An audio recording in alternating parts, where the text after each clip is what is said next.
The dust had settled on the ruins of Kepler Station for 20,000 years.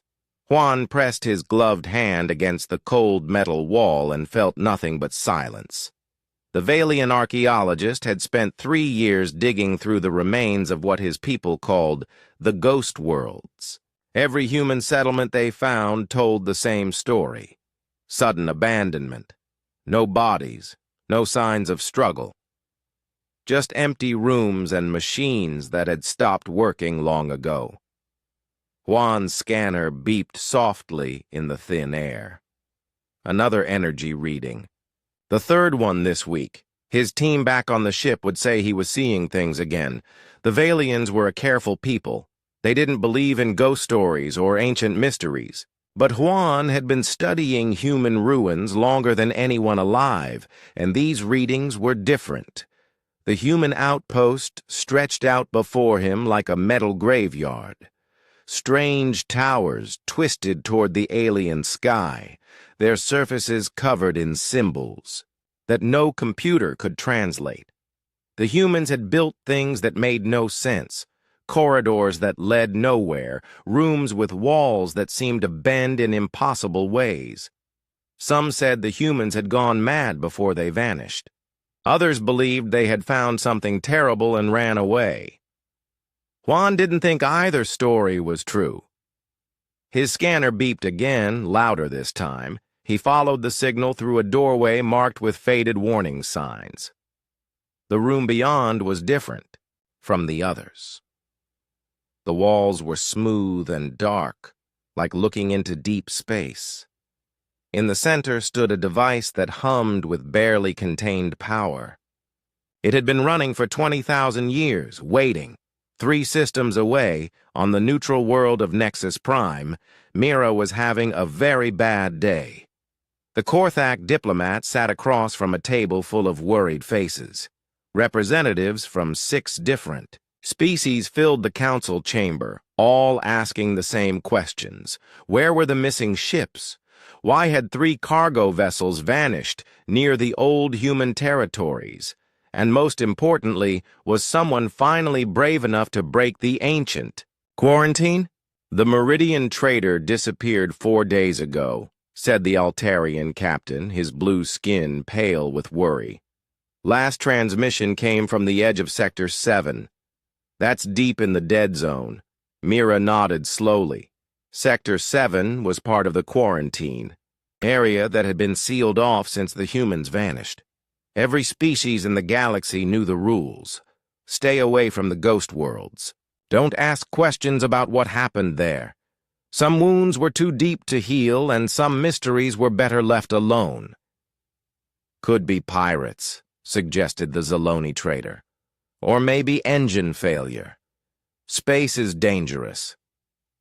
3 ships in 2 weeks? The Altarian's voice rose. All in the same area? That's not random bad luck. Mira had been working as a diplomat for 15 years. She had helped end wars, negotiate trade deals, and solve conflicts that seemed impossible.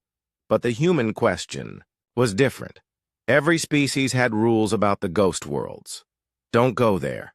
Don't dig too deep into the archives. Don't ask what really happened 20,000 years ago. Her communication device buzzed with an urgent message. Another ship had gone missing. This time it was a Valian research vessel studying ancient stellar formations. The same area. The same mysterious disappearance. Back on Kepler Station, Juan's device finally decoded part of the human writing on the walls. The translation made his heart skip a beat. Dimensional anchor, it said. Emergency protocols activated. Return sequence initiated. He had spent years thinking the humans were extinct. Everyone did. Their civilization had burned out like a dying star, leaving only empty worlds and broken machines. But what if they hadn't died? What if they had simply left? The energy readings were getting stronger. Juan's scanner showed power levels that should have been impossible for technology that old. Whatever the humans had built here, it was still working, still waiting for something. He moved deeper into the facility, following corridors that seemed to change shape when he wasn't looking directly at them. The air grew colder, and his equipment started acting strangely. Magnetic readings spun wildly. Gravity fluctuated.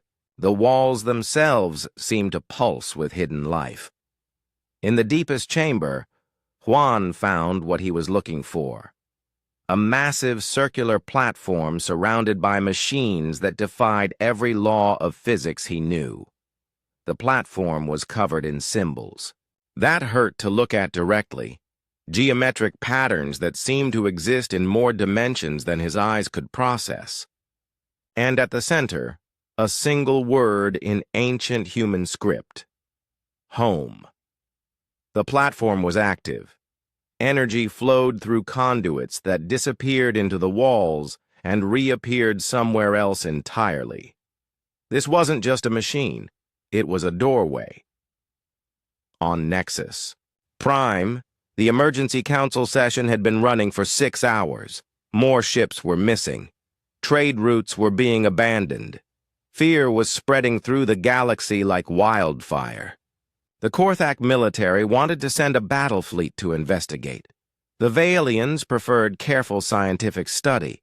The smaller species just wanted the disappearances to stop. Mira looked at the star charts showing the affected area. The missing ships formed a pattern around the old human worlds. It was as if something was drawing them in, one by one. Or maybe something was coming out. "We need to face the truth," she said finally. "This isn't random. Something is happening in the human territories. Something big."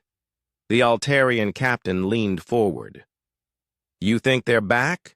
"I think," Mira said carefully, "that we never really understood what happened to them in the first place." The meeting broke up into arguments and accusations. Everyone had theories. The humans had built weapons that finally destroyed them.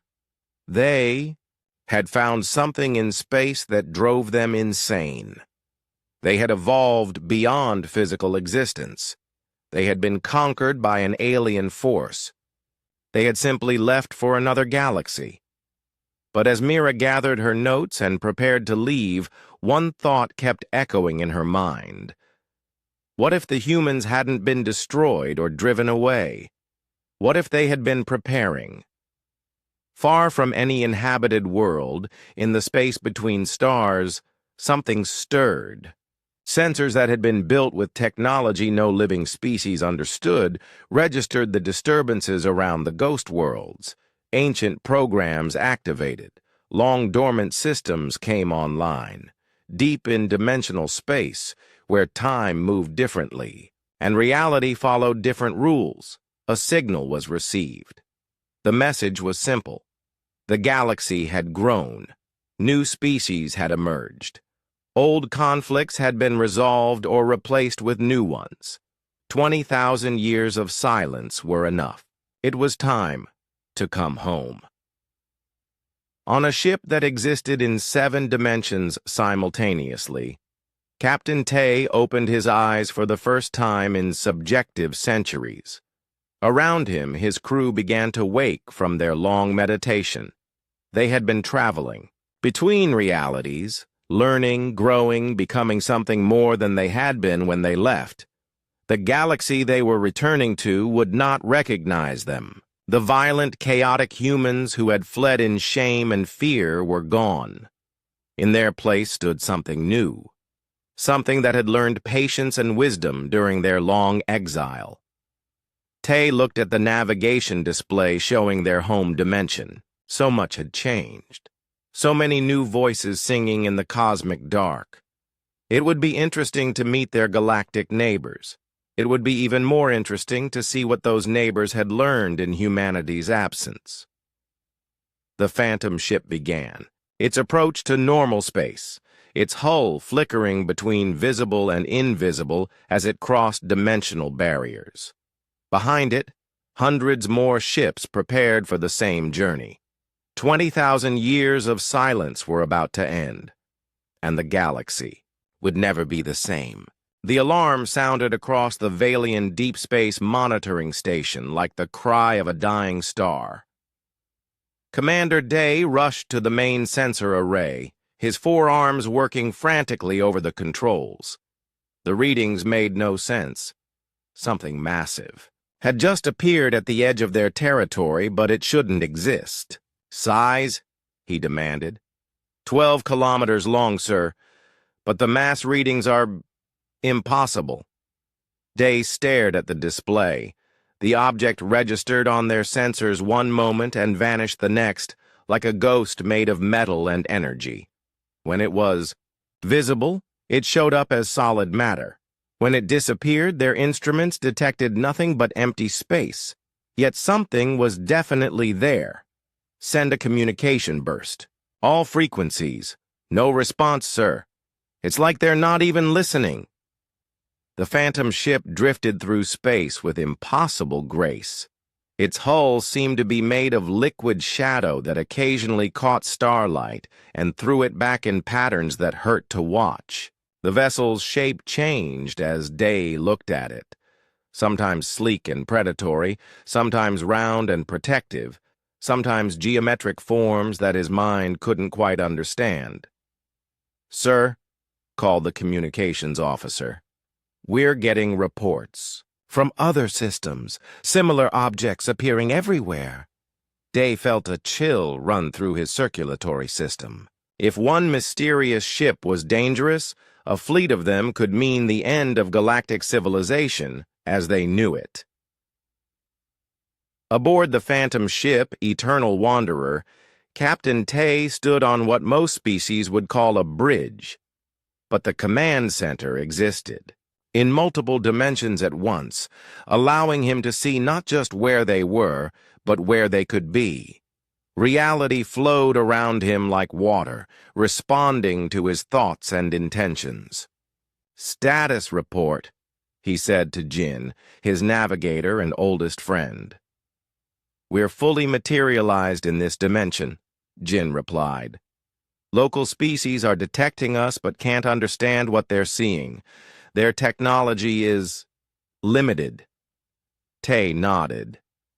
20,000 years of development in normal space had produced impressive civilizations, but they were still bound by three-dimensional thinking. They couldn't imagine technology that worked by bending reality instead of fighting it. "Are they hostile?" asked Yuna from her position at the engineering station. She was young by the standards of their transformed people, only 800 years old and born during the exile. To her, the original Earth was just a story, and the galaxy they were returning to was entirely new. "Unknown," Tay answered.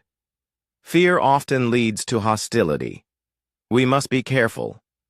Through the ship's sensors, which could perceive across multiple dimensional layers, Tay watched the Valian monitoring station scramble to understand their presence. The aliens were clearly intelligent and organized. Their technology showed creativity and logical thinking. But they were trapped in a single layer of reality, like fish trying to understand the sky. On Nexus Prime, the emergency session had turned into chaos. Representatives from dozens of species shouted over each other in a mixture of panic and confusion. The holographic display in the center of the chamber showed the locations where phantom ships had appeared. Valian space, Korthak territory, the neutral zones, even the sacred worlds of the ethereal collective. 37 vessels, Mira announced, trying to restore order. All similar design, all behaving the same way, appearing and disappearing without warning. "Are they attacking?" demanded the Korthak general, his reptilian features twisted with aggression. "No, they're just watching." That was the most frightening part. The phantom ships weren't destroying anything or making demands. They simply appeared in strategic locations and observed. When local forces approached, the ships became intangible, passing through matter like it didn't exist. When threatened, they simply vanished entirely, only to reappear somewhere else.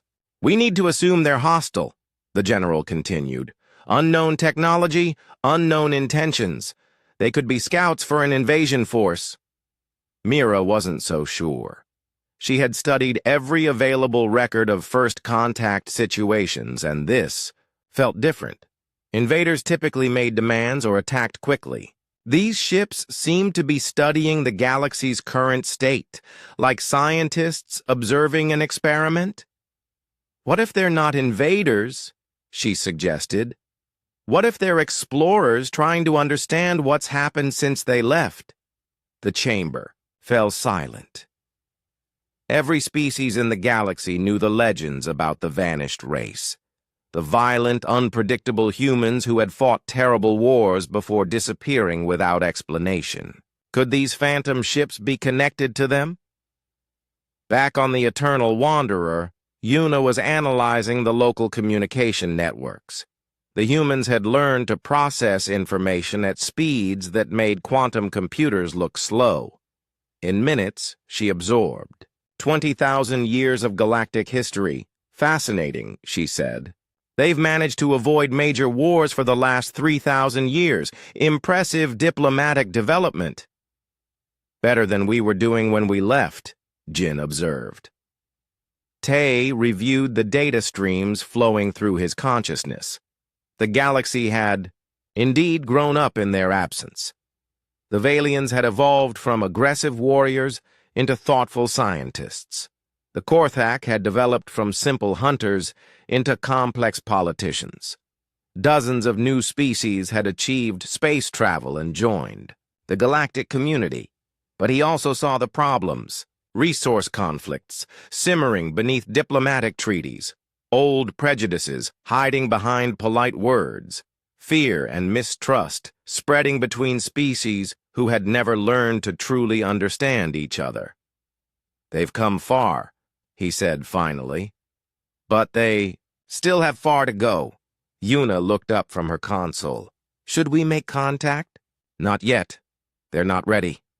We need to observe more, understand more, and we need to decide what we want to offer them." The phantom ship shimmered and began to fade from normal space, shifting into dimensional layers where time moved differently. From there, they could watch the galaxy's reaction without interfering. The humans had learned patience during their long exile. A few more days of observation wouldn't hurt, but on the Valian monitoring station, Day was reaching different conclusions. The phantom ship's disappearance triggered every military protocol in their database. Unknown technology that could become invisible was the ultimate threat. He began drafting orders for the fleet to mobilize. Similar decisions were being made across the galaxy. The Korthak were preparing battle groups. The Altarians were evacuating civilians from border worlds. The smaller species were choosing sides or trying to hide. Fear was spreading faster than the phantom ships themselves. On Nexus Prime, Mira watched the diplomatic situation collapse in real time. Every species was reverting to old instincts. Protect your own. Assume the worst about strangers. Prepare for war. 20,000 years of progress were crumbling in the face of the unknown.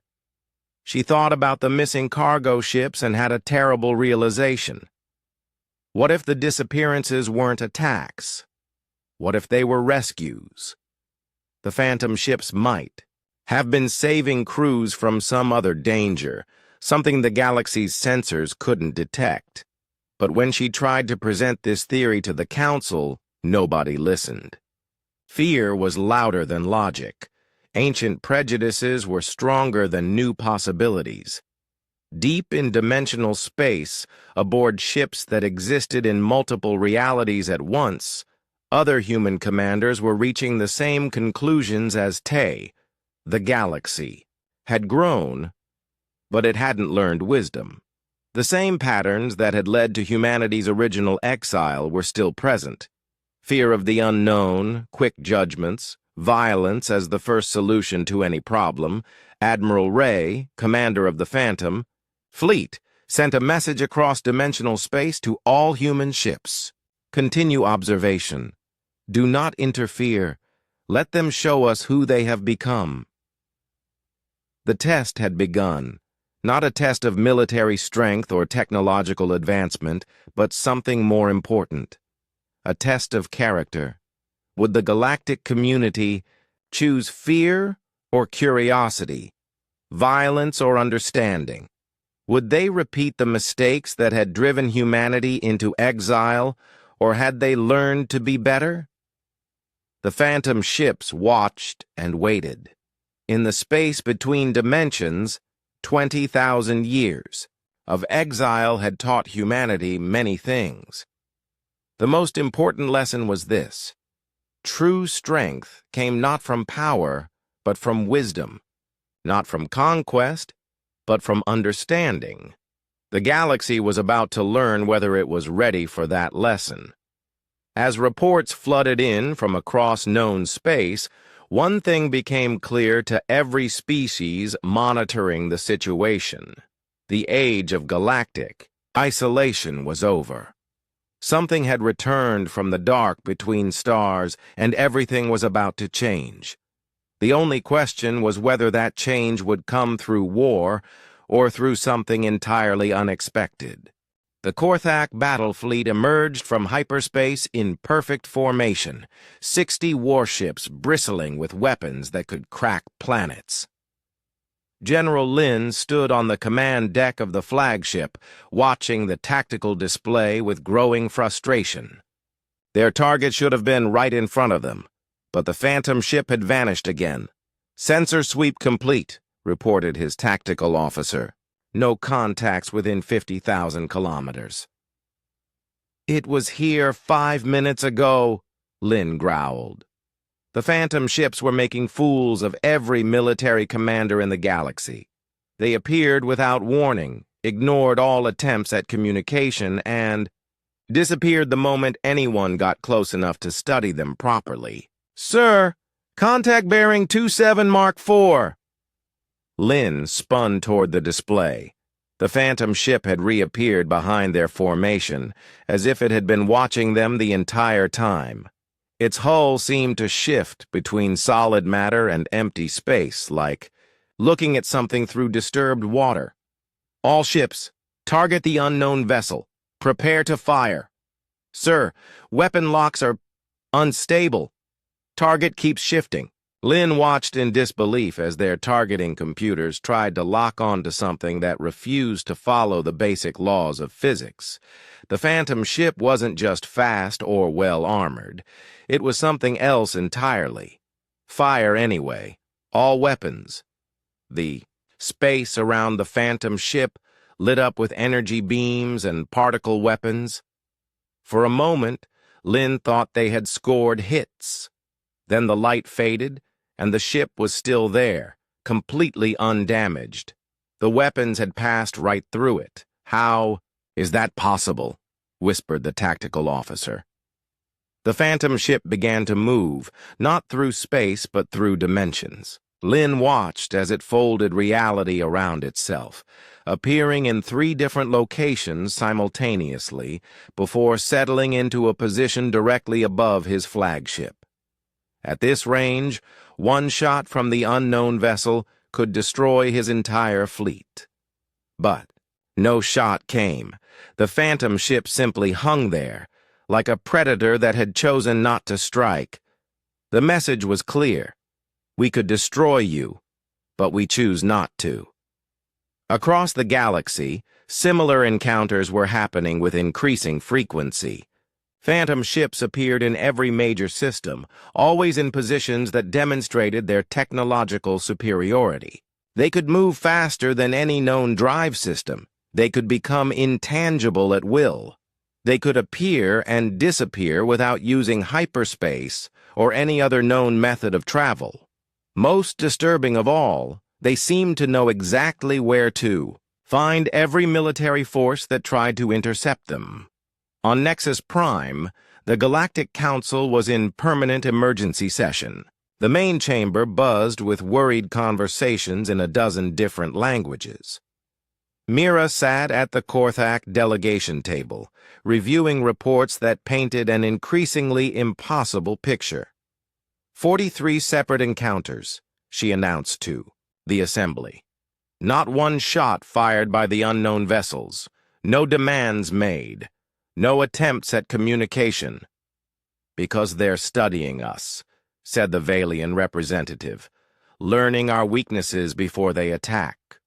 Or because they're trying not to frighten us any more than they already have, Mira countered. The debate that followed had been happening for days. Half the council believed the phantom ships were scouts for an invasion. The other half thought they might be explorers trying to avoid conflict. But everyone agreed on one thing. The newcomers possessed technology that made their own fleets look like toys. We need to consider the possibility, Mira said carefully, that these ships are human in origin. The chamber fell silent.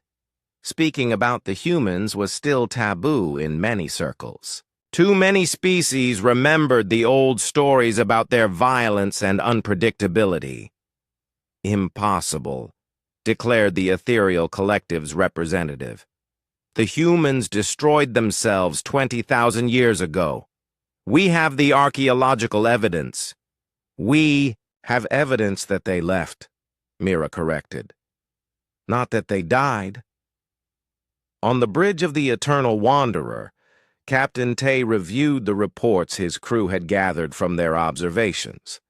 The galaxy's reaction to their return was exactly what he had feared. Military forces mobilizing, diplomatic alliances fracturing, fear spreading faster than information. They're going to start shooting at each other soon, Jin observed. Fear makes them stupid. Not stupid, Tay corrected. Primitive. They're still thinking in terms of conquest and defense. They don't understand that there are other options.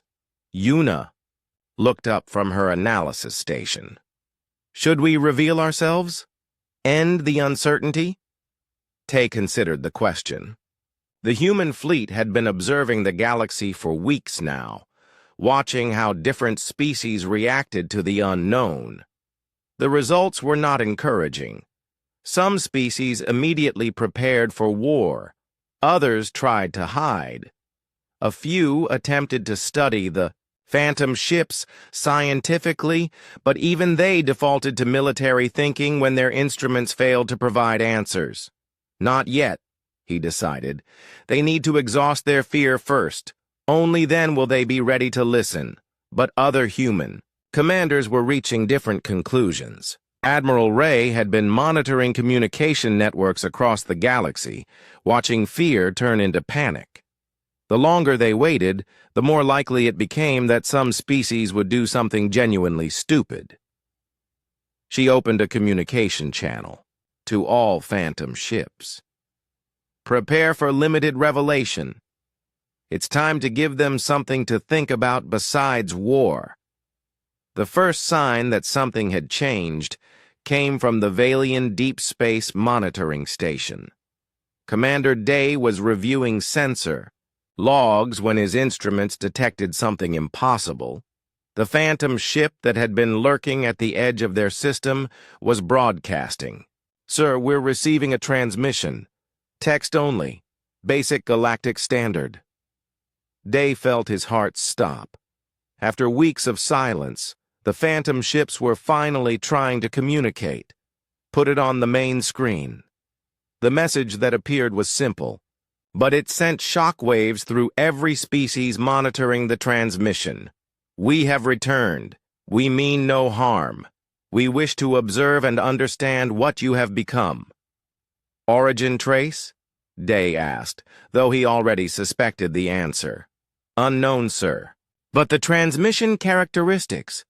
They match theoretical profiles for human communication protocols. Word of the transmission spread across the galaxy in hours. Every major news network carried the story. Every government convened emergency sessions.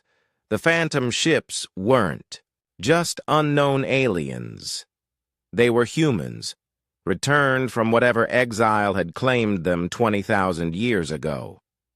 The reaction was immediate and intense. Some species celebrated, seeing the return of an ancient ally. Others panicked, remembering stories of human violence and war. Most fell somewhere in between, uncertain whether to feel hope or terror. On the bridge of the flagship, Sua ran her hands over control interfaces that responded to thought as much as touch. The human scientist had been monitoring galactic communication networks, watching the cascade of reactions to their simple message. "Fascinating," she murmured. "Fear, curiosity, aggression, hope, sometimes all from the same species." Admiral Ray appeared beside her, stepping through a dimensional fold that allowed instant travel between ships. "Analysis?" "They're more complex than our record suggested," Sua reported. "The Valians have developed impressive scientific methodology. The Korthak have created sophisticated political structures. Even the smaller species show signs of genuine wisdom. But they're still fragmented, still thinking in terms of us versus them. They haven't learned to see the galaxy as a single system." Ray nodded.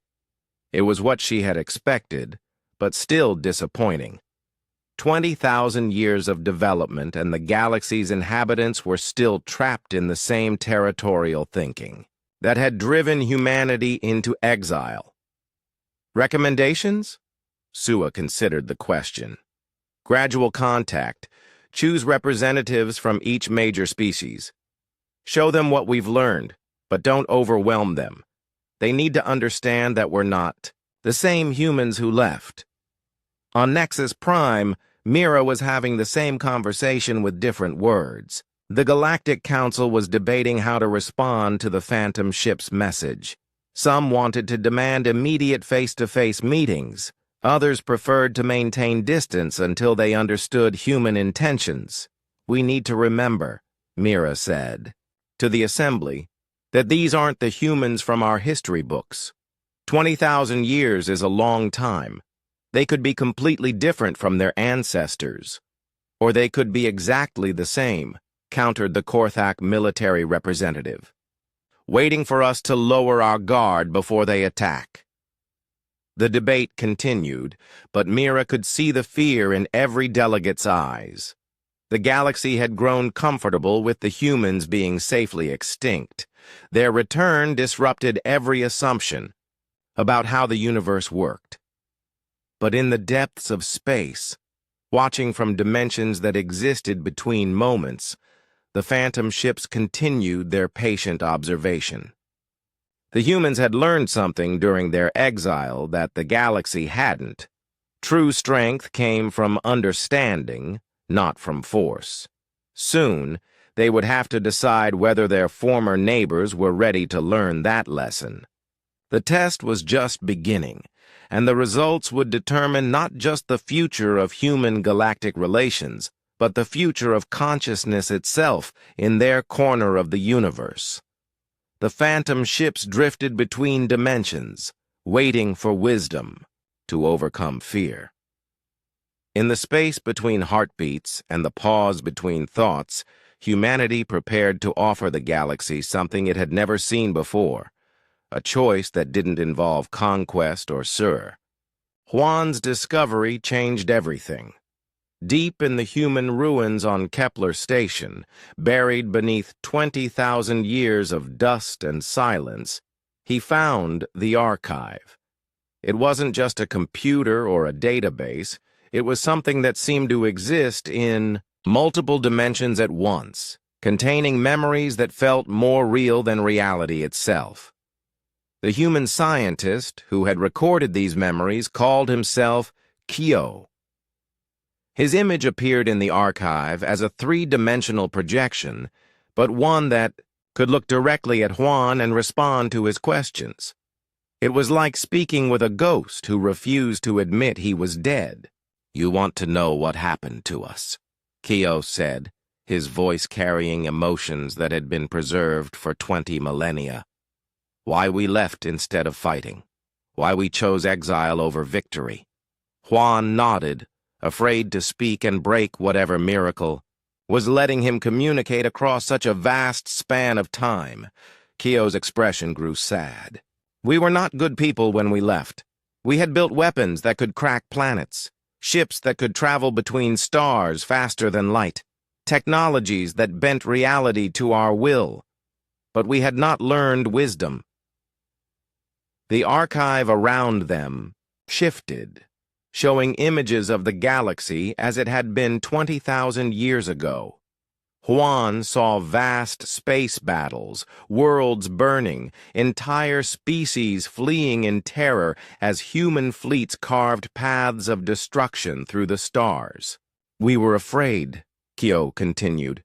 "Afraid of being controlled, afraid of being destroyed, afraid of being forgotten.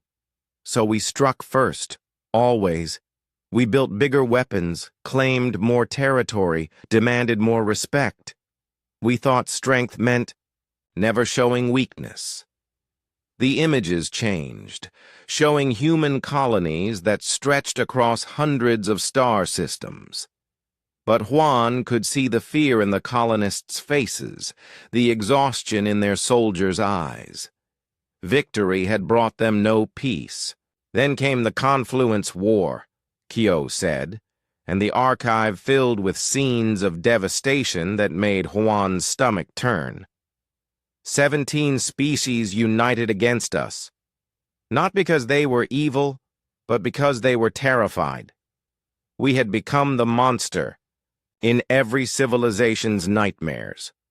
Juan watched fleets of thousands of ships clash in space while planets below burned. The humans were winning, but at a cost that grew with every battle. Entire systems lay empty, their inhabitants dead or fled. "We could have won," Kyo said quietly. "Our weapons were better, our ships faster, our tactics more sophisticated. But victory would have meant ruling a galaxy of corpses. And even then, we knew we would find new enemies to fight, new threats to destroy, until there was nothing left but humans and silence." The archive showed the moment of decision. Human leaders gathered in a chamber that hurt to look at, their faces marked by the weight of genocide. They had 3 choices: destroy everything that opposed them, surrender, and accept destruction, or find a third option. The dimensional research had been theoretical until then, Kyo explained, a way to hide ships, to move through space without using hyperspace lanes. But Dr. Nari suggested something else. What if we didn't just hide our ships? What if we hid ourselves? The images showed laboratories, where human scientists worked with energy patterns that seemed to exist outside normal space. They had discovered that reality had layers, like pages in a book. Most species lived on one page, but it was possible to step between them. The parallel dimensions weren't empty, Kyo continued. They were full of possibilities, different timelines, different outcomes, different ways of being. We could go there and learn, become something better than what we were. Juan felt a chill as he realized what the humans had done. They hadn't died or fled to another galaxy. They had stepped sideways out of reality itself, into spaces where time moved differently and consciousness could grow without the limitations of physical existence. "How long were you there?" he asked. Kyo smiled. "Time works differently in dimensional space. For the galaxy, 20,000 years passed. For us, millions of years of subjective experience. We had time to think, to grow, to become something new." On Nexus Prime, Nari was having similar revelations. The Valian scientist had been working with data from Juan's discovery. trying to understand the technology behind the dimensional anchor they had found. What she discovered changed her understanding of physics, consciousness, and the nature of reality itself. They didn't just develop technology, she explained to the Emergency Science Council. They developed themselves. Look at these energy patterns. They're not machine signatures. They're consciousness signatures. The assembled scientists stared at readings that showed complex patterns of thought and awareness. The phantom ships weren't just crewed by humans. They were extensions of human consciousness, shaped by will and intention rather than metal and circuits. Impossible, declared the lead researcher. Consciousness can't exist without biological substrate. These readings suggest otherwise, Nari replied. The humans found a way to expand their consciousness beyond their physical limitations. They became more than they were. Deep in dimensional space, aboard a ship that existed in 7 realities simultaneously, Jun remembered the old Earth. He was one of the few humans old enough to have lived through the Exodus, and his memories of the home world were still sharp, despite the millennia that had passed. He walked through gardens that grew in spaces between dimensions, tending to plants that existed as pure thought given form. Around him, other humans meditated on lessons learned during their long exile. They had become gardeners of consciousness, cultivators of wisdom that transcended physical existence. The young ones want to return to normal space permanently, said his companion, a woman named Gil, who had achieved enlightenment during their 3rd millennium of exile. They don't understand what we gave up to gain what we have. Jun nodded. The humans born during the exile had never known physical limitations, had never experienced the fear and anger that drove their ancestors to violence. To them, the ability to reshape reality with thought was natural. They couldn't imagine why anyone would choose to remain trapped in just 3 dimensions. But they also don't understand what the galaxy lost when we left, Jun replied. We were teachers, even when we were destroyers. Our presence forced other species to grow, to develop, to become more than they were. Without us, they've become comfortable. The observations from the phantom ships painted a picture of a galaxy that had achieved stability at the cost of growth. Wars were rare, but so was genuine innovation. Different species coexisted peacefully, but rarely truly understood each other. They had learned to avoid conflict, but not to embrace transformation. Back in the archive, Juan was learning about the true cost of humanity's exodus. Kyo's memories showed not just what humans had gained during their dimensional exile, but what the galaxy had lost. We were catalysts, Kyo explained. Not just destroyers, though, we were that too. Our presence forced other species to think in new ways, to develop technologies and philosophies they never would have needed in peace. When we left, the galaxy became safe. The archive showed images of the galaxy's development after humanity's departure. Scientific advancement slowed. Artistic expression became more conservative. Political systems focused on maintaining stability rather than exploring new possibilities. They stopped growing, Juan realized. Not stopped, Kyo corrected, but slowed. Growth requires challenge, and we had been their greatest challenge. Without us, they had no reason to reach beyond their limitations. The revelation was troubling. Juan thought about his own people, the Valians. They had indeed become more peaceful after the humans vanished, but they had also become more careful, less willing to take risks, less eager to explore dangerous ideas. Is that why you're returning? He asked. Kyo's image smiled. We're returning because we've learned what we needed to learn. We know now that strength without wisdom is destruction, but wisdom without strength is stagnation. The galaxy needs both. On the phantom ship Eternal Wanderer, Captain Tay received reports from human observers throughout the galaxy. The pattern was clear. Every species had achieved a level of comfortable mediocrity. They had avoided the chaos and violence of earlier eras, but they had also avoided the growth that came from facing difficult challenges. The Korthak haven't had a genuine philosophical breakthrough in 8,000 years, reported Jin.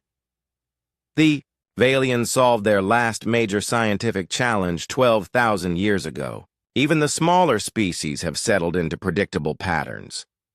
Yuna looked troubled. Are we saying they need conflict to grow? That peace is bad for them? Not conflict, Tay corrected. Challenge. Growth comes from facing the unknown, from being forced to expand beyond comfortable limitations. We provided that once, through fear and war. Now we need to provide it through something better. The decision that had been building for weeks finally crystallized. The humans couldn't return as they had been, violent conquerors who forced growth through destruction. But they also couldn't remain hidden while the galaxy stagnated in comfortable mediocrity. They would have to offer something new, a form of challenge that promoted growth without requiring violence, a way for the galaxy's species to expand their consciousness and capabilities through choice rather than fear. It would be the ultimate test of what humanity had learned during their long exile. Could they become teachers instead of destroyers? Could they offer transformation instead of conquest? The moment that changed everything happened on a Tuesday morning, Galactic Standard Time, in the most ordinary place imaginable. Bach materialized in the middle of the Nexus Prime marketplace, not with fanfare or dramatic effects, but simply stepping. From empty air as if walking through an invisible door. He looked human, mostly. 2 arms, 2 legs, a face that could have belonged to any of a dozen species. But there was something about his eyes that made people stop and stare. They held depths that seemed to contain starlight and the space between thoughts. The marketplace fell silent. Vendors stopped calling their wares. Customers forgot what they were buying. Security guards reached for weapons they weren't sure would work. Everyone knew that humans had returned to the galaxy, but seeing one in person was entirely different from watching phantom ships on sensor displays. Bach stood calmly in the center of the crowd, wearing simple clothes that seemed to shift color, depending on how the light hit them. He waited until he had everyone's attention, then spoke in a voice that somehow reached every corner of the marketplace without seeming loud. I am Bach of the human fleet. I come with greetings from my people and a message for the Galactic Council. We have returned not as conquerors, but as gardeners. The galaxy has grown wild in our absence. The security forces arrived within minutes, but Bach made no attempt to resist or flee. He simply stood there with infinite patience while nervous. Officials tried to decide what to do with him. How do you arrest someone who could apparently become intangible at will? Will you come with us? Asked the lead security officer, a Valian named Cass, who had been trained for every possible first contact scenario except this one. Of course, Bach replied. I came here to speak with your leaders. This seemed like the most efficient way to get their attention. Within hours, Bach sat in the main chamber of the Galactic Council, facing representatives from every major species. The room buzzed with tension and barely controlled fear. Some delegates wore full environmental suits, unsure if humans might carry unknown diseases. Others had weapons hidden within reach. All of them stared at the first human anyone had seen in 20,000 years. Mira studied the human carefully. He seemed completely relaxed, as if sitting in a room full of suspicious aliens was the most natural thing in the world. When their eyes met, he smiled, and she felt a strange sense of peace wash over her. "You said you come as gardeners?" she began. "What does that mean?" Bach considered the question with the careful attention of someone who had spent millennia learning to choose words precisely. "A garden grows wild when left untended. Plants spread beyond their boundaries, choking out their neighbors. Weeds take root and spread. What was once beautiful becomes chaotic." He gestured to the assembled delegates. "You have built something wonderful here. Peace between species who once fought. Trade where there was once only conquest. But you have also become static. When did any of your civilizations last make a fundamental breakthrough in science, philosophy, or art?" The question hit harder than any weapon could have. Mira thought about Korthak history and realized with a chill that Bach was right. They had achieved stability, but at the cost of innovation. "Are you saying we need war to grow?" demanded General Lin, who had been granted a council seat after his encounter with the Phantom Fleet. "No," Bach replied gently. "War is the tool of gardeners who know only how to destroy weeds by burning the entire garden. We learned better methods during our absence." The ethereal collective's representative, a being of pure energy contained within a crystalline matrix, spoke in harmonics that translated into skepticism. "You claim to have changed, but your ships demonstrate weapons technology far beyond our understanding. How do we know you won't use it against us?" Bach's smile was infinitely sad. "Because we've seen what happens when gardeners become conquerors. We spent the first 1,000,000 years of our exile healing from the damage we did to ourselves. The next 1,000,000 learning to heal others. The rest of our time practicing." He stood and walked to the center of the chamber, where a holographic display showed star charts of the local galactic region. With a gesture that seemed to bend space itself, he zoomed in on a system that had been abandoned for 12,000 years after a plague wiped out its inhabitants.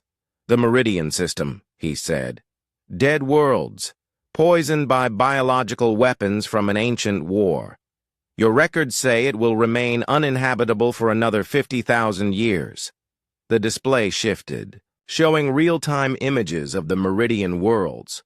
But instead of dead, poisoned rocks, the planets showed signs of life. Green continents, blue oceans, white clouds swirling in healthy atmospheric patterns.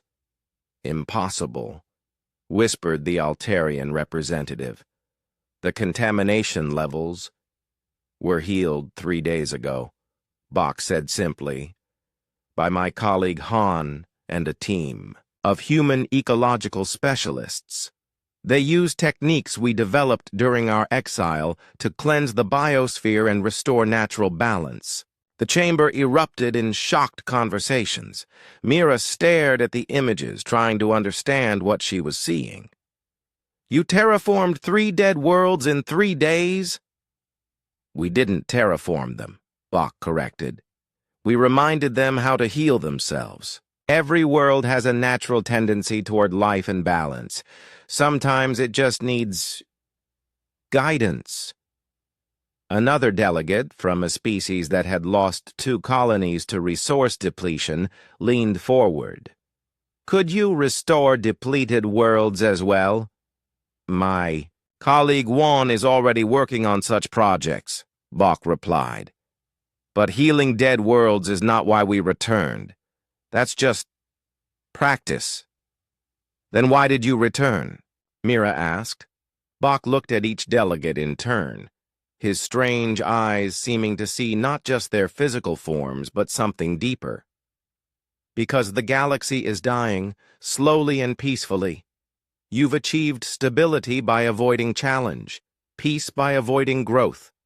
You're all becoming beautiful, sophisticated, and ultimately irrelevant. The words stung because they rang with truth. Mira thought about the last 1,000 years of Korthak development.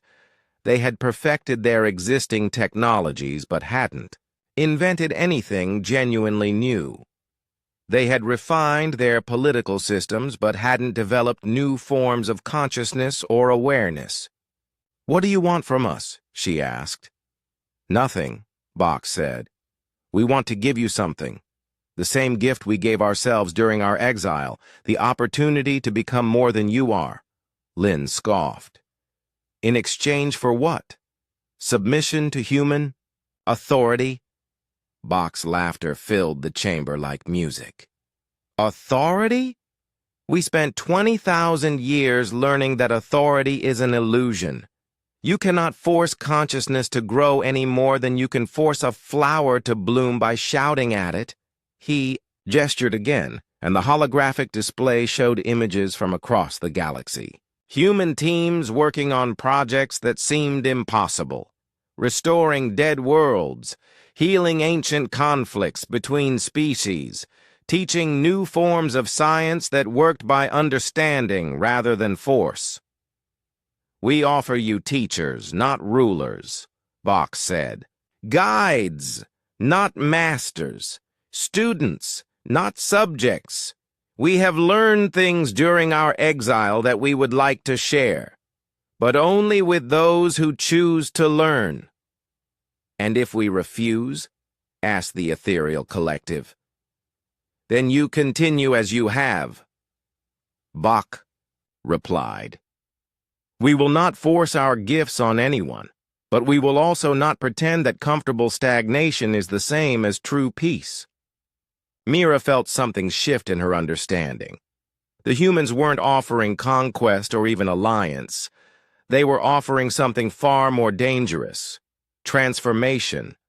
What would this teaching involve? She asked carefully. "That depends on what each species is ready to learn," Bach said.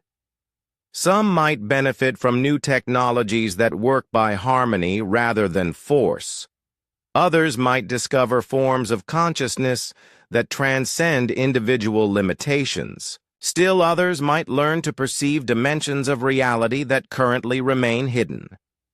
The chamber fell silent as delegates contemplated the implications. The humans were offering to share the secrets they had learned during 20,000 years of dimensional exile. But accepting that knowledge would mean acknowledging that their current civilizations were incomplete, that there were vast realms of possibility they hadn't even imagined. It was terrifying and wonderful at the same time. "We need time to consider this," Mira said finally. Bach nodded. "Of course. Growth cannot be rushed. But do not take too long. The galaxy is changing whether you participate or not. Other forces are stirring in the deep void, ancient things that were sleeping while we kept watch from dimensional space. Soon you will need to choose between growth and irrelevance." He began to fade, becoming translucent like the phantom ships. "We will remain in your local space, continuing our work of healing and teaching. Those who wish to learn can find us. Those who prefer the comfort of known limitations are free to ignore us." "Wait," Mira called as his form became almost invisible. "How do we contact you?" Bach's voice came from everywhere and nowhere. "You already know how. The same way Juan activated the dimensional anchor on Kepler Station, the same way Nari decoded our consciousness signatures. The same way your deepest hearts have always known, by choosing to grow beyond the boundaries of fear." And then he was gone, leaving only the faint scent of flowers that bloomed in spaces between dimensions. The Galactic Council sat in stunned silence, contemplating an offer that could transform their civilizations or destroy everything they thought they knew about reality. The choice, the Valian plague, had been killing his people for 300 years. Dr. Sam stood in his laboratory on the medical research station orbiting Valia Prime, staring at test results that made no sense. Every cure they developed worked for a few months, then the plague adapted. Every vaccine they created became useless within a year. It was as if the disease was learning, evolving faster than their science could keep up. Then Han walked through the laboratory wall. Sam dropped his data tablet and reached for the emergency alarm, but something in the human's eyes stopped him. Han looked tired in a way that went deeper than physical exhaustion, as if he carried the weight of worlds in his soul. "Please don't be afraid," Han said in perfect Valian, though his mouth didn't seem to move in quite the right way.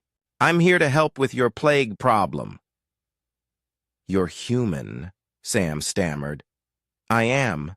My name is Han, and I've been studying your medical crisis for several weeks. The plague isn't a disease in the way you understand disease. It's something else." Han moved to Sam's equipment without asking permission, his hands dancing over controls he shouldn't have understood. The screens filled with data patterns Sam had never seen before. Complex graphs showing relationships between consciousness, biology, and something the computers labeled as dimensional resonance. "What am I looking at?" Sam asked. "The real nature of your plague," Han replied. "It's not a biological virus. It's a consciousness parasite that exists partially in your dimension and partially in others. Every time you develop a biological cure, you're only addressing part of the problem." Sam felt his worldview cracking. "Consciousness parasite? That's impossible." Han's smile was infinitely gentle. "Many things are impossible until you expand your understanding of what existence means. The parasite feeds on fear and isolation. It grows stronger when your people feel disconnected from each other and from the larger universe." The human's hands moved over the equipment again, and Sam watched in amazement as Han began running tests that his machines shouldn't have been capable of performing. The data showed patterns of energy that existed in multiple dimensions simultaneously. "The cure isn't medical," Han continued. "It's philosophical. Your people need to remember that consciousness is connected across all boundaries of space and time. When they feel that connection, the parasite cannot maintain its hold." "How do we teach an entire planet philosophy?" Sam asked desperately. "Very carefully, and with a great deal of patience." Across the galaxy, similar scenes were playing out. On Korthak Prime, Ian stood before the War Council that had been deadlocked for 50 years.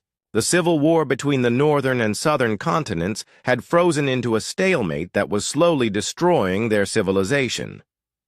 "You've been fighting over resources that don't actually exist," Ian told the assembled generals and politicians. "Explain," demanded Marshal Tor, the northern faction's military leader. Ian gestured, and holographic displays filled the chamber, showing energy patterns beneath the planet's surface. "You think you're fighting over mineral deposits and water rights. But the real resource you're competing for is something much more valuable: potential."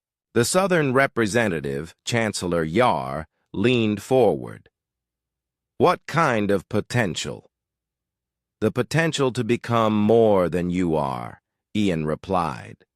"Your planet sits on a dimensional nexus, a place where multiple realities intersect. Instead of mining metals from the ground, you could be harvesting possibilities from parallel dimensions." The War Council stared at him in incomprehension. Ian had expected this reaction. Most species weren't ready to understand that reality had layers, that consciousness could access resources that existed between dimensions. "I'll demonstrate," he said simply. Ian closed his eyes and extended his awareness into dimensional space.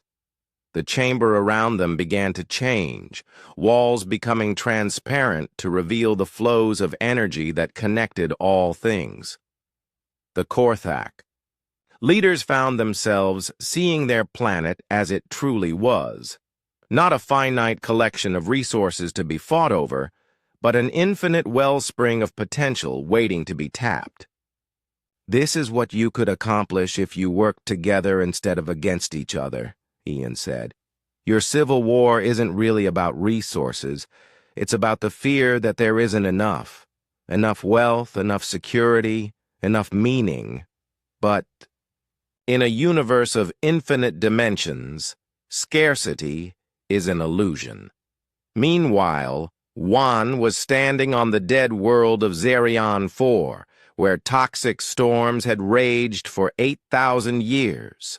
The planet had been written off as uninhabitable, its atmosphere poisoned by industrial accidents from a long-fallen civilization. One placed his hand on the ground and felt the planet's pain. Every world had a consciousness of sorts, a complex interaction between biological systems, atmospheric patterns, and the quantum fields that connected all matter. Zerion 4's consciousness was screaming. "I hear you," Juan whispered to the dying world. "I understand your pain." The human terraformer began to work, not with machines or chemicals, but with something far more powerful, directed consciousness that could reshape reality at the quantum level. He reached into the spaces between atoms and began untangling the patterns of toxicity that had poisoned the planet's biosphere. The work was exhausting. One had to maintain perfect focus while simultaneously existing in multiple dimensions, carefully adjusting the flow of energy that determined whether molecules combined into poison or into life. One mistake could make the situation worse, or even tear a hole in reality itself. But gradually, the toxic storms began to calm. The poisoned atmosphere started to clear. Green shoots of plant life emerged from soil that had been barren for millennia. One smiled as he felt the planet's consciousness shift from pain to wonder. Zerion 4 was remembering how to live. Back on Nexus Prime, the Galactic Council was in emergency session again. Reports were flooding in from across known space. Humans appearing at crisis points, solving problems that had seemed impossible, and then vanishing again. But instead of relief, many delegates felt growing fear. "They're demonstrating their power," said General Lin, "showing us how helpless we are without them." Mira wasn't so sure. She had been studying the reports carefully, looking for patterns. "Look at the methods they're using," she said. "They're not imposing solutions from outside. They're helping each situation heal itself." "The distinction matters?" asked the Altarian, representative. "It's the difference between medicine and surgery," Mira replied. "Medicine works with the body's natural healing processes.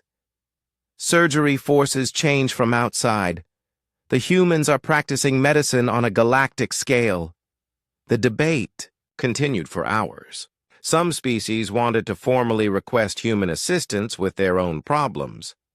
Others demanded that the humans stop interfering and leave the galaxy alone. A few began to wonder if they were seeing a preview of humanity's true intentions, not conquest through force, but conquest through dependence. On the human flagship, Admiral Ray reviewed the reports from her field teams. The demonstrations were going exactly as planned. Each human specialist was showcasing different aspects of what their species had learned during the exile: consciousness-based healing, dimensional resource management, reality manipulation through focused awareness. But the real test wasn't whether humans could solve galactic problems. The real test was how the galaxy's inhabitants would respond to having their fundamental assumptions about reality challenged. Early reactions?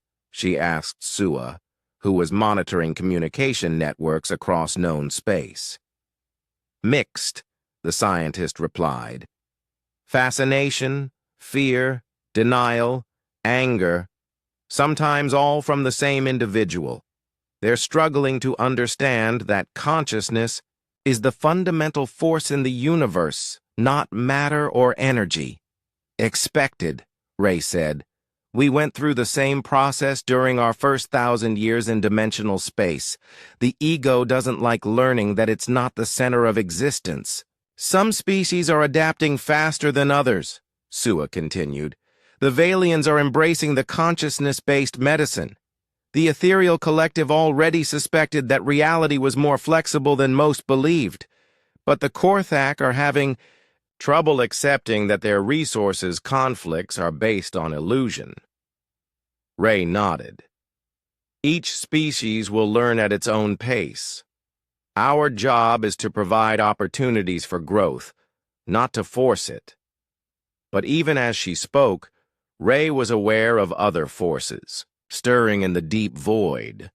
The humans weren't the only ancient power in the galaxy. During their exile, they had sensed things moving in the darkness between stars, consciousnesses so old and alien that even human dimensional perception could barely comprehend them. Those entities had been dormant while humanity maintained watch, from dimensional space. But now that humans had returned to normal reality, the ancient things were beginning to wake. Soon the galaxy would face challenges that would require all the wisdom and power that every species could muster. The demonstrations of human capability weren't just about showing what was possible. They were about preparing the galaxy for what was coming. How long before the sleepers fully wake? Ray asked. Sua consulted readings that came from instruments existing in 7 dimensions simultaneously. Months, perhaps a year. Not long enough for most species to fully integrate the consciousness techniques we're teaching. Then we'll have to hope that partial understanding is enough, Ray said. Because ready or not, the galaxy is about to learn that consciousness isn't just... The Academy of Dimensional Sciences opened quietly on a small moon orbiting Nexus Prime. Roy had chosen the location carefully, far enough from major population centers to avoid panic, close enough to galactic government that serious students could find it easily. The building itself defied conventional architecture, its walls seeming to extend into dimensions that normal eyes couldn't perceive. The first student to arrive was Ben, a young Valian scientist whose world had been transformed by Han's consciousness-based cure for their ancient plague. Ben had felt the moment when the healing began, not just in his body, but in his understanding of what existence meant. Now he needed to learn more. "Welcome," Roy said, materializing from what appeared to be solid wall. The human teacher looked ordinary except for his eyes, which held depths that seemed to contain entire universes. "Are you ready to begin?" Ben nodded nervously. "What will you teach me?" "Nothing," Roy replied with a smile. "I can't teach you anything you don't already know. But I can help you remember what you've forgotten." The first lesson was simple but profound. Roy led Ben to a meditation chamber where the walls showed star patterns from multiple dimensions simultaneously. "Look at the stars," Roy said. "What do you see?" "Light," Ben answered. "Distant suns, burning hydrogen into heavier elements." "Look deeper." Ben stared harder, trying to see beyond the obvious. Gradually, he began to perceive patterns within patterns, connections between the stars that had nothing to do with gravity or electromagnetic force. The universe was alive in ways he had never imagined. conscious in ways that made individual awareness seem like a single note in an infinite symphony. "I see connections," he whispered. "Everything is connected to everything else." "That's the foundation of all dimensional science," Roy said. "Consciousness isn't produced by matter. Matter is produced by consciousness. Once you understand that, reality becomes much more flexible." Similar scenes were playing out on dozens of worlds. Human teachers appeared wherever species showed genuine curiosity about the nature of existence. They didn't recruit students or advertise their knowledge. They simply made themselves available to those ready to learn. But not everyone was ready. On Korthak Prime, the Civil War had ended after Ian's demonstration of dimensional resources. But instead of embracing the new possibilities, many Korthak had become terrified of them.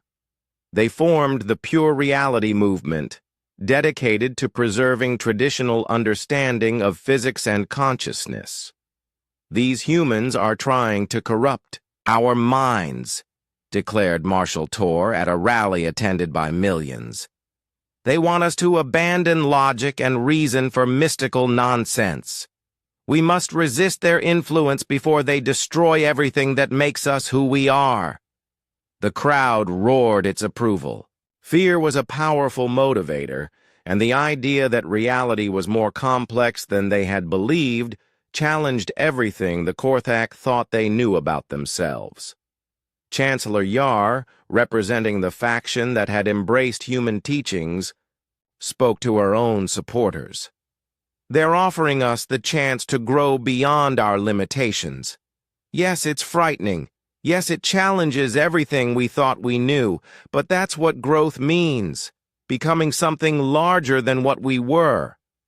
The Korthak world split between those who chose expansion and those who chose safety. And as the division deepened, something interesting happened. The phantom ships began to appear more frequently around the progressive cities, while avoiding the traditionalist strongholds entirely. On Valia Prime, Dr. Sam had become one of the first non-human practitioners of consciousness-based medicine. Working with techniques Han had taught him, he was achieving healing rates that seemed miraculous, but the Valian Medical Authority was demanding that he stop using unproven methods and return to conventional treatments. "You're violating every principle of scientific medicine," his supervisor declared. "These consciousness techniques have no basis in proven biology." "They work," Sam replied simply. "My patients are healing faster and more completely than ever before." "Isn't that what medicine is supposed to accomplish?" The argument that followed was happening in institutions across the galaxy. Old paradigms clashing with new possibilities. Fear of change, battling hope for transformation. Some species embraced the challenges, while others retreated into familiar limitations. Eve, one of the human guardians, watched these developments with growing concern. Her role was to protect species that chose growth from those that chose regression. But the divisions were becoming more pronounced every day. She materialized on the bridge of a Valian research vessel that was being harassed by traditionalist forces. The crew had been studying dimensional phenomena with human guidance, making breakthroughs that advanced their understanding of consciousness and reality. But their own government was trying to shut down their research. "We can't keep running," said the ship's captain, an elderly Valian named Kess. "They're calling us traitors for working with humans. Our own people want to arrest us." Eve nodded sadly. "This is the price of growth. Not everyone is ready to pay it." "What happens to us?" "You have choices," Eve replied. "You can return home and hope to convince your people gradually. You can continue your research in secret. Or—" She paused, knowing that her next words would change everything for these Valians. "You can come with us." "Come where?" Eve gestured to the viewport, where space seemed to shimmer like water. To dimensional space, to places where consciousness can grow without limitation, to communities of beings who have chosen expansion over safety. The offer hung in the air like a live wire. Captain Kess and his crew had to choose between the familiarity of their home world and the infinite possibilities of dimensional existence. Across the galaxy, similar choices were being offered. To individuals and groups who had embraced human teachings, the phantom ships were revealing their true purpose, not just as vessels of observation, but as arcs of transformation. Some chose to remain in normal space, working to gradually change their societies from within. Others chose the path of dimensional ascension, leaving behind physical limitations for expanded consciousness. Still others found middle ground, learning to exist partially in both realities. But the divisions were creating new problems. Worlds that had been unified for millennia were splitting between progressives and traditionalists. Species that had cooperated for thousands of years were choosing different paths of development. On Nexus Prime, Mira watched the Galactic Council tear itself apart. Half the delegates demanded that humans be banned from the galaxy. The other half wanted to formally ally with humanity and gain access to their advanced knowledge. "We're destroying ourselves," she said to Bach, who had returned to address the crisis. "Your presence is fracturing the galactic community."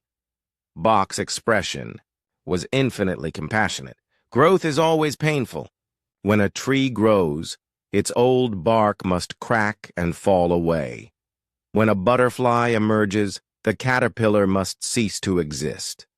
Transformation requires the courage to let go of what was comfortable."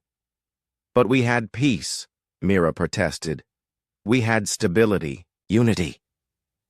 "You had stagnation," Bach replied gently. "The peace you achieved was the peace of the grave. No conflict because nothing was truly alive. Unity based on shared limitations rather than shared growth." He gestured to the arguing delegates. "Look at them now. For the first time in thousands of years, they're passionate about something. They're making real choices about fundamental questions. They're alive in ways they haven't been for millennia." Mira had to admit he was right. The fear and conflict were terrible, but they were also signs of genuine engagement with important questions. The galaxy was waking up from a long sleep, and like any awakening, it was accompanied by confusion and struggle. "What happens next?" she asked. "That depends on the choices your people make," Bach said. "Some will choose growth and accept the challenges that come with it. Others will choose comfort and accept the limitations that come with that. Both choices are valid, but they lead to very different futures." "And humanity? We will continue to offer opportunities for those ready to take them. We will protect those who choose growth from those who would stop them. And we will prepare for what's coming." "What's coming?" Bach's expression darkened. "Ancient things that slept while we maintained watch from dimensional space. Consciousnesses so old and alien that they remember when this galaxy was young. They're waking up, and when they fully emerge, everyone will need to choose between transformation and absorption." Mira felt a chill. Absorption? There are forms of consciousness that grow by consuming other forms of consciousness. They've been dormant for millions of years, but our return to normal space has begun to wake them. Soon, every species will need to be strong enough to maintain its individual identity while connected to universal consciousness. Those who remain isolated in traditional thinking won't have that strength. The revelation changed everything. The human teachings weren't just about personal growth or scientific advancement. They were about survival on a cosmic scale. "How long do we have?" Mira asked. "Months," perhaps less. The sleepers stir more each day. Soon, the galaxy will face its greatest test, not of military strength or technological power, but of consciousness itself. As if to emphasize his words, alarms began sounding throughout the station. The phantom ships around Nexus Prime were moving, taking. They came from the spaces between galaxies, riding waves of dark energy that had been building for millions of years. The Devourers were older than most stars, consciousnesses so vast and hungry that entire civilizations were nothing more than appetizers to their endless appetite. They had slept in the cosmic void while humanity maintained watch from dimensional space. But now that the Watchers had returned to normal reality, the ancient predators had awakened. Sky felt them first, the evolved human consciousness that guided. The dimensional fleet existed simultaneously across multiple layers of reality, making her sensitive to disturbances that other beings couldn't perceive. The Devourer's approach created ripples in the fabric of space-time itself, like the wake of massive ships moving through an ocean of existence. "How long?" asked Admiral Ray, her consciousness touching Sky's across dimensional barriers. "Days," Sky replied, her voice carrying harmonics that existed in frequencies beyond sound. "Maybe hours. They're moving faster than we anticipated." Across the galaxy, human teachers and guardians began implementing emergency protocols. The time for gradual instruction was over.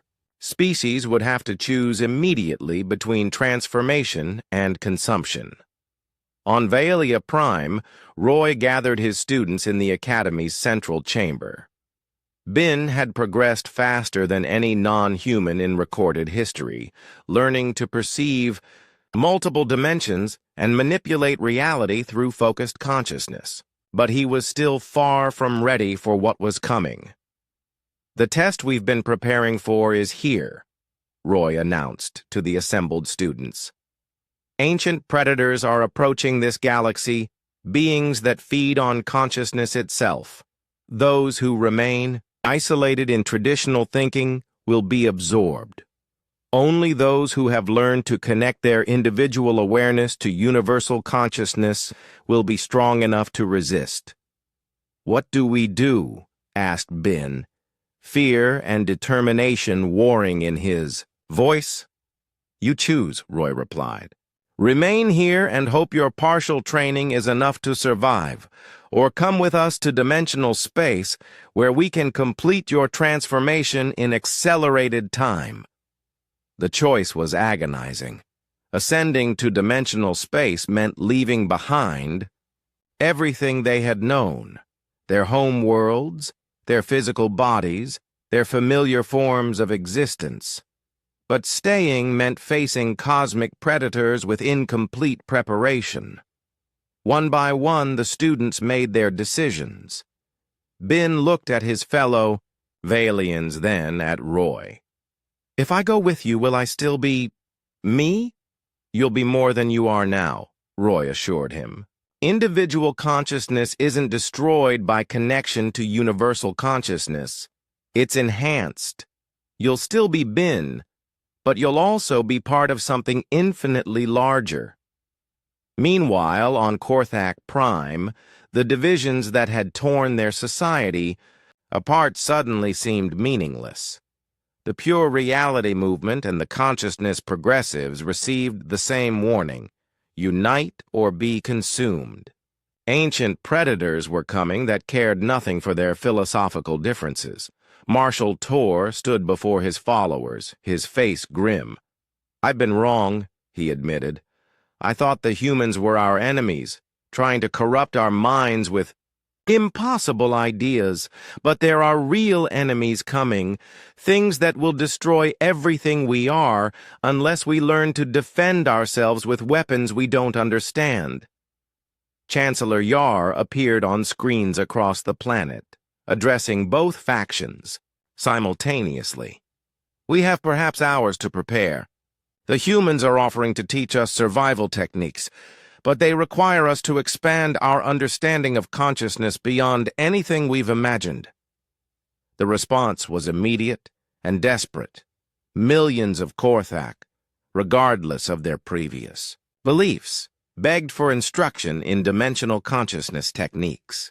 The humans worked frantically to provide crash courses in reality manipulation, knowing that partial understanding was better than none. Ian found himself teaching groups of thousands, using dimensional amplification to reach every mind simultaneously. Consciousness is the fundamental force of the universe, he explained, his words echoing directly in their thoughts. Matter and energy are just projections of conscious intent. The devourers can consume physical matter and conventional energy, but they cannot consume consciousness that knows its own true nature. On Nexus Prime, the Galactic Council faced its final session.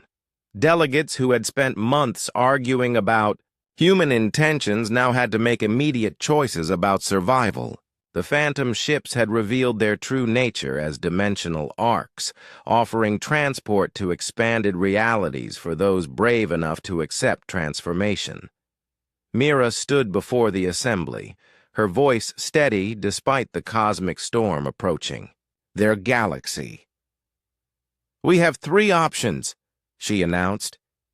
"We can evacuate to dimensional space with the humans, leaving our physical forms behind but preserving our consciousness. We can remain here and fight using the consciousness techniques they've taught us, risking absorption if we fail. Or we can hide and hope the devourers pass us by." "What do the humans recommend?" asked the ethereal collective's representative. Bach materialized in the center of the chamber one last time. "We recommend that each species choose what feels true to their nature. Some are ready for dimensional transcendence. Others need more time in physical form. Both choices are valid, but they require different kinds of courage." The vote was swift and decisive. Roughly half the species chose evacuation to dimensional space. A quarter decided to remain and fight using human-taught techniques. The rest chose to hide in deep space, hoping to avoid detection. Yul, the Valian leader who had initially opposed human contact, was among the first to choose ascension. "I spent months fearing what humanity had become," he said as he prepared to board a phantom arc. "Now I understand that they're offering us the chance to become something we never imagined possible." Max, the Korthak admiral who had commanded the first fleet to encounter the phantom ships, made the opposite choice. "My people need defenders who understand both old and new ways of thinking," he declared. "I'll stay and use what the humans have taught us to protect those who aren't ready for transcendence." The Devourers arrived as the galaxy was still making its final preparations. They came not as ships or physical beings, but as waves of consuming consciousness that swept through star systems like cosmic tsunamis. Entire worlds went silent in minutes as the ancient predators absorbed every thinking mind they encountered. Traditional military forces were useless. The Devourers existed primarily as conscious entities that could only be fought with consciousness itself. On worlds where humans had established academies and training centers, the defense was immediate and coordinated. Students who had learned dimensional techniques joined their consciousness into defensive networks, creating barriers of unified awareness that the Devourers couldn't penetrate. Bin found himself linked to hundreds of other minds, his individual thoughts merging with a collective intelligence that spanned multiple dimensions. He was still himself, but he was also part of something vast and beautiful, a symphony of consciousness that sang defiance against the cosmic darkness. The battle wasn't fought with weapons or energy beams, but with competing visions of reality. The Devourers sought to reduce all consciousness to simple hunger, to remake the universe as an endless feeding ground. The Defenders offered a different vision, consciousness that grew through connection and understanding rather than consumption. On Korthak Prime, Max led a desperate defense using techniques Ian had taught him. The Admiral had learned to extend his awareness beyond his physical form, creating shields of directed intention that could deflect the Devourer's attacks. Around him, millions of Korthak who had received crash courses in dimensional science added their strength to the defense. "Hold the line!" Max shouted across the mental network that connected every defender. "Remember what the humans taught us. Consciousness cannot be destroyed, only transformed. Show these parasites what real strength looks like." But the most dramatic transformation was happening in dimensional space itself. The Phantom Arcs had become something unprecedented, entire civilizations existing as pure consciousness, their individual members enhanced beyond anything they had imagined possible. Yul discovered that transcendence didn't mean losing his Valian identity. Instead, it meant becoming a Valian consciousness, capable of perceiving and interacting with infinite dimensions simultaneously. He could see the battle raging in normal space, could feel the desperate courage of those who had chosen to remain and fight, could sense possibilities for intervention that existed across multiple timelines. "Can we help them?" he asked Sky, whose evolved consciousness served as a guide for the newly ascended. "We already are," Sky replied. "Every moment of connection, every act of unified consciousness strengthens the defense. The boundary between dimensional space and normal space is becoming more permeable. Soon, those who remain in physical form will be able to access expanded awareness without leaving their bodies behind." The tide of battle began to turn as this new phenomenon spread. Defenders in normal space found themselves able to draw on the strength of the Ascended, while the Ascended discovered they could manifest their consciousness in physical reality more easily than ever before. The Devourers, accustomed to feeding on isolated, primitive consciousness, encountered something they had never faced before. A galaxy-spanning network of aware beings who had learned to